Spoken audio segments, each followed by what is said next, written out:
A gente conversa agora com a deputada federal Ana Paula Lima, do PT, que nos fala com a gente aí direto de Brasília.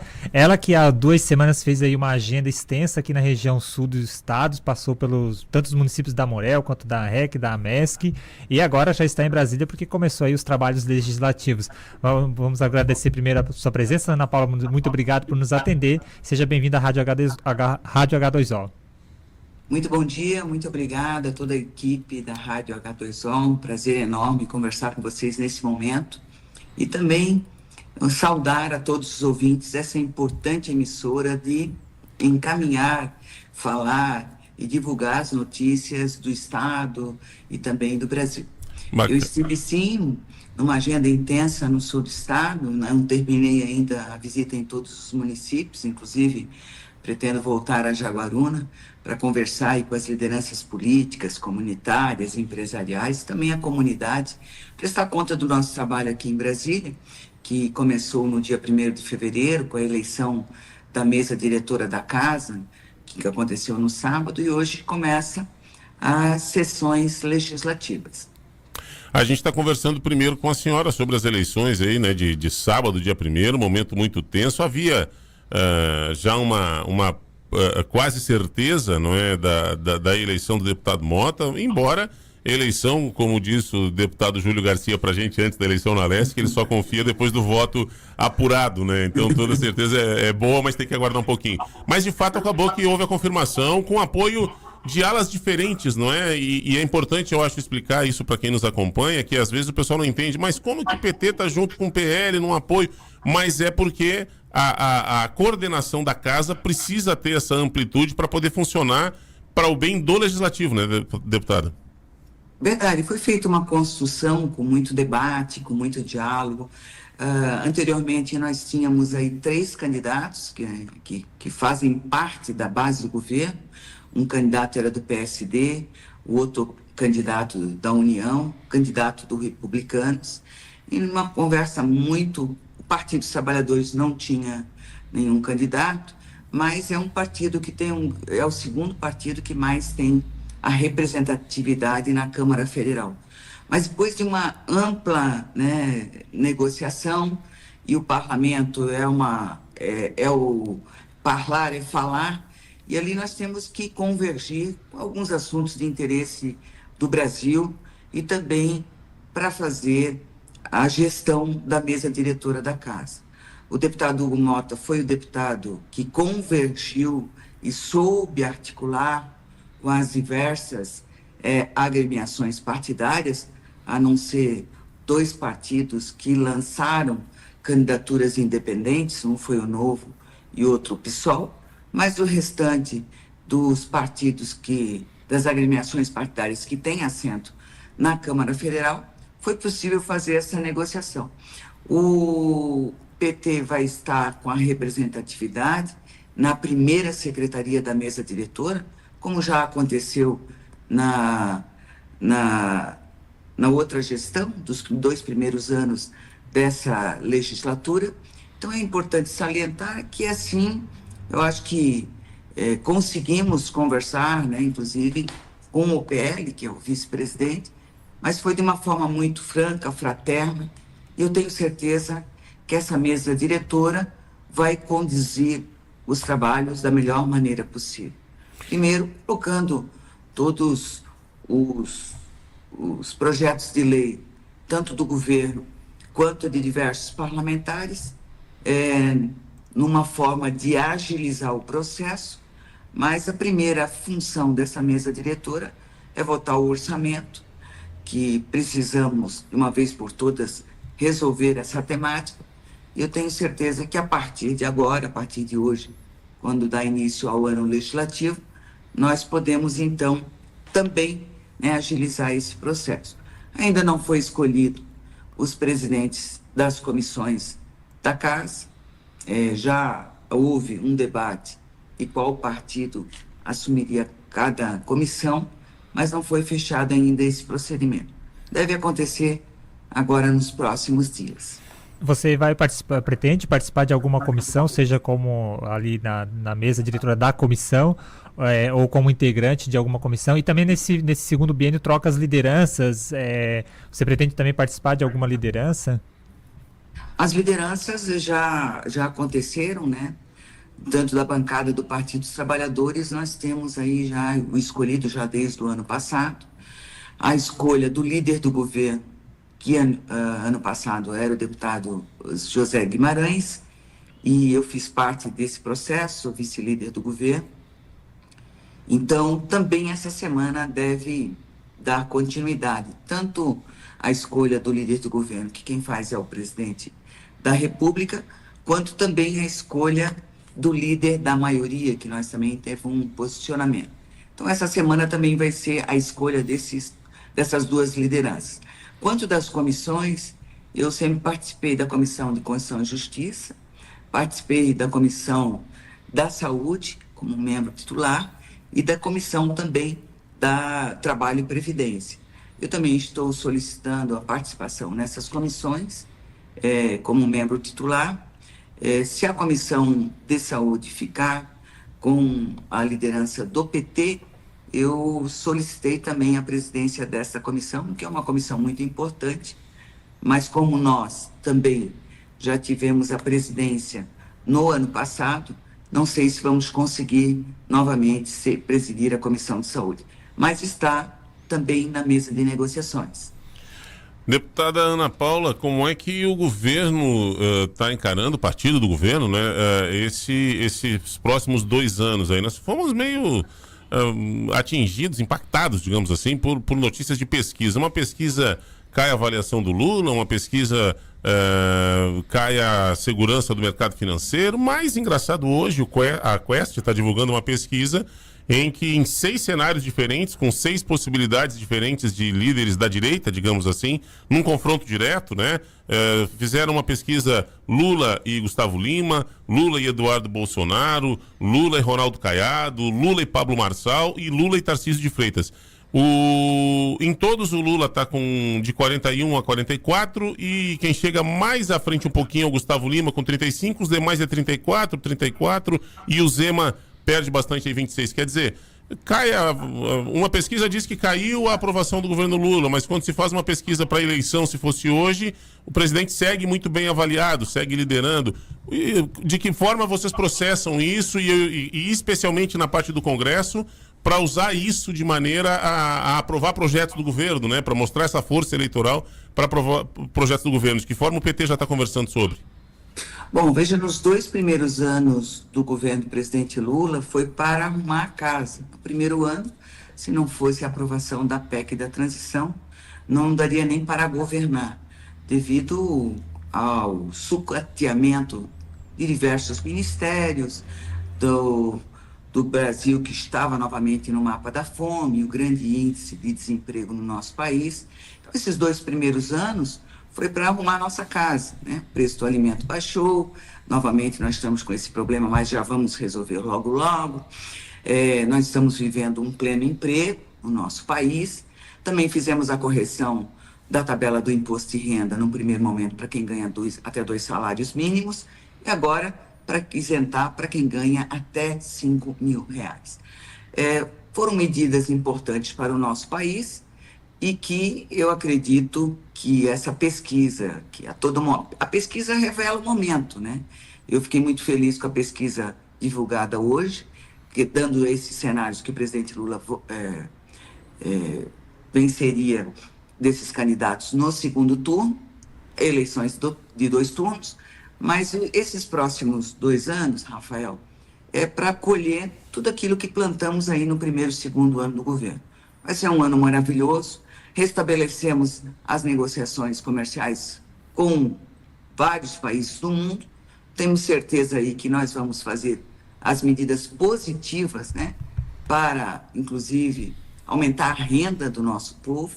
Eu tenho certeza que tanto o ano de 2025 quanto o ano de 2026, nós vamos estar com a economia aí, segura, baixando, inclusive, infelizmente, a última reunião do Copom aumentou 1 ponto a taxa de juros, mas já era uma previsão do antigo presidente do Banco Central. Mas para este ano aí, eu tenho certeza que nós vamos diminuir a taxa de juros, bem como também garantir que não haja uma inflação galopante, como vivemos, inclusive, nos últimos anos do governo do ex-presidente. E tem, desculpa, Joelson, só para fechar essa parte desse assunto com a deputada, tem esse argumento forte que alguns líderes trouxeram de que os economistas que estão prevendo de novo um crescimento muito pequeno, estão prevendo uma inflação galopante, eles erraram os 95% das previsões dos últimos 2 anos, então o mercado financeiro começa a perder um pouco a credibilidade nas suas previsões, né? Começa a se deparar com uma realidade que vem vencendo eles ano a ano, né, deputado? Isso é verdade. Já do ano passado e ano retrasado, minhas previsões eram negativas e realmente foi superado. Eu tenho certeza que este ano e o ano que vem vai ser um grande ano para o povo brasileiro, para o Brasil, e o aumento da renda, a diminuição, inclusive, do preço dos alimentos, que o presidente Lula negociando já com os grandes produtores de alimentos do nosso país, que não garantiram aí o estoque dos alimentos. Esse é um desafio grande, mas se for comparar com o antigo presidente, não dava nem mais para ir no mercado. A fila do osso, a fila do pé de galinha estava grande. Hoje o povo brasileiro ainda consegue comer. Claro que um dos fatores importantes também foi um projeto que aprovamos na Câmara Federal, há muito tempo debatido, há mais de 3 décadas, que foi a reforma tributária, que isso vai impactar seguramente no preço dos alimentos, e também aprovamos a isenção de impostos sobre a cesta básica, a isenção de impostos sobre os medicamentos. Isso vai impactar seguramente na economia e principalmente na renda e na aquisição de alimentos do nosso povo. A reforma tributária, eu sempre digo que foi uma justiça tributária. O povo brasileiro pagava imposto em cima do imposto. Nós fizemos um amplo debate com o setor comercial, com o setor industrial, com os prefeitos, com os governadores, para de uma vez por todas resolver esse problema há muito tempo debatido aqui no Congresso Nacional. Então, a reforma tributária, por exemplo, uma pessoa que tinha uma moto, eu sempre dou esse exemplo da moto, pagava imposto. Quem tinha um avião não pagava imposto, quem tinha um iate, quem tinha um barco não pagava imposto. Então, quem paga imposto no Brasil é o povo trabalhador. O rico paga muito pouco imposto. A reforma tributária vai fazer a justiça tributária. Quem ganha mais tem que pagar mais. Quem ganha menos tem que pagar menos. E já começamos com isso, com a correção da tabela do imposto de renda. Em 2 oportunidades, como eu falei. Na primeira, para quem ganhava até 2 salários mínimos. E agora isentar para quem ganha até 5 salários mínimos.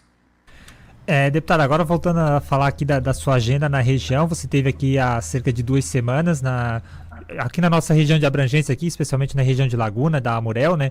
Passou por Sangão, passou por Tubarão, Laguna. Quais os assuntos que você trouxe para cá e se tem algumas emendas aí vindo para a nossa região também? Sim, o que a gente foi fazer visita a esses prefeitos, alguns novos gestores, outros foram à reeleição, dos programas do governo federal. Um programa bem importante, que é o programa de aceleração do crescimento, que vários municípios da região sul foram contemplados e que os prefeitos ainda não tinham feito o processo de licitação para a construção dessas obras, que são as obras tanto da área da saúde, que são as unidades básicas de saúde, quanto também na área de educação, que são as escolas e creches em período integral. Muitos deles não tinham feito processo de licitação, até porque ano passado foi um ano eleitoral, alguns já com processo em andamento, e a gente percebeu, inclusive, e fiz esse convite para que os prefeitos pudessem estar, prefeitos, prefeitas, em Brasília, nos próximos dias 11, 12 e 13, onde o presidente Lula vai recebê-los e vai apresentar novos projetos para os municípios. O presidente Lula é o presidente do Brasil, mas ele é municipalista. Ele sempre diz, é nas cidades que moram as pessoas, e as pessoas precisam ter as obras e investimentos do governo federal. Hoje, a gente consegue visualizar obras em quase todos os municípios, que são obras do orçamento da União, obras do governo federal. Tem obras, por exemplo, na área de saneamento básico, do programa Minha Casa Minha Vida, que vários municípios do Sul aí foram contemplados. Somente no ano de 2023 e 2024 foram estipulados para Santa Catarina, para Santa Catarina isso, 1.300.000, quase 1.300.000 unidades do programa Minha Casa Minha Vida. Em apenas 2 anos, nós conseguimos, então, viabilizar, contratar um programa tão importante, que é garantir que as pessoas, que as famílias tenham um direito de morar e morar bem. É o sonho de qualquer família, de qualquer ser humano, ter um lugar seguro para morar e também abrigar a sua família. Então, a minha visita aos municípios do Sul é para agilizar esse processo. Se eu tinha alguma dificuldade, fui recebida em todos os municípios de uma forma muito afetuosa, muito tranquila. Municípios governados, nenhum município governado pelo PT, mas de outras agremiações partidárias, do PL, do PP, do PMDB, e todos muito interessados nos programas do governo federal. Por isso que eu digo, o ano de 2025 e 2026 é o ano da colheita. É agora mostrar para o povo brasileiro o que foi realizado no governo do presidente Lula. Certo. Ô, deputada, para a gente encerrar, aqui em Santa Catarina, 2026 já começou. O Jorginho Melo já está se colocando aí como candidato à reeleição, tem feito essas articulações. O João Rodrigues já lançou sua pré-candidatura. O PT, na última eleição, foi para o segundo turno, teve um grande destaque, né? Como é que o PT trabalha? Você também é muito próximo aí da cúpula do PT. Como é que o PT trabalha para 2026? Pretende novamente estar na cabeça de chapa, tentar repetir aí o sucesso que teve em 2022? Em 2022 nós saímos praticamente sozinhos, né? Uma chapa que tinha o PT encabeçando aí a nossa candidatura a governador, que foi Décio Lima, e foi realmente um trabalho muito árduo. Nós conseguimos ir para o segundo turno, inclusive derrotando, né, um governador que ia para a reeleição, um senador da República que já foi governador, um prefeito de capital que estava bem nas pesquisas, e Décio fez um bom debate em todo o estado de Santa Catarina, visitou todas as regiões, foi bem em todos os debates que teve, e que infelizmente Santa Catarina estava numa onda, na onda 22, por isso que o governador Jorginho se elegeu governador do estado. Para o ano que vem, nós também estamos já debatendo e vendo o melhor nome para disputar as eleições. Mas mais do que isso, nós também estamos conversando com outras agremiações partidárias que não estão, né, na base do governo do Jorginho, ou que já estão saindo da base do governo, para a gente poder também fazer uma ampla articulação para fazer o debate importante para o estado de Santa Catarina de um novo modo de governar, porque se eu falei tanta coisa do governo do presidente Lula em apenas 2 anos para o nosso estado, eu queria também destacar alguma obra do governo do estado de Santa Catarina para Santa Catarina, que eu até agora não vi nenhuma obra impactante. Eu vi muito passeio, muitas visitas, mas pelos que prefeitos me falaram, nenhum recurso está indo para os municípios, diferente do governo federal, que tem apostado nos municípios catarinenses. Muito bem, 8h45. Joelson, mais alguma da pauta regional com a deputada? Não, era só, você falou fez aí uma crítica ao governo Jorginho. O Jorginho Melo tem um distanciamento do governo federal e os seus secretários às vezes costumam dizer que está abandonado pelo governo federal. O Santa Catarina está abandonado pelo governo federal, ao mesmo tempo que o Jorginho Melo tem esse distanciamento. Como é que você avalia essa relação Santa Catarina e governo federal? Infelizmente, o Brasil é um dos países que mais acreditam em fake news. Mas os resultados estão nos municípios das obras do governo federal.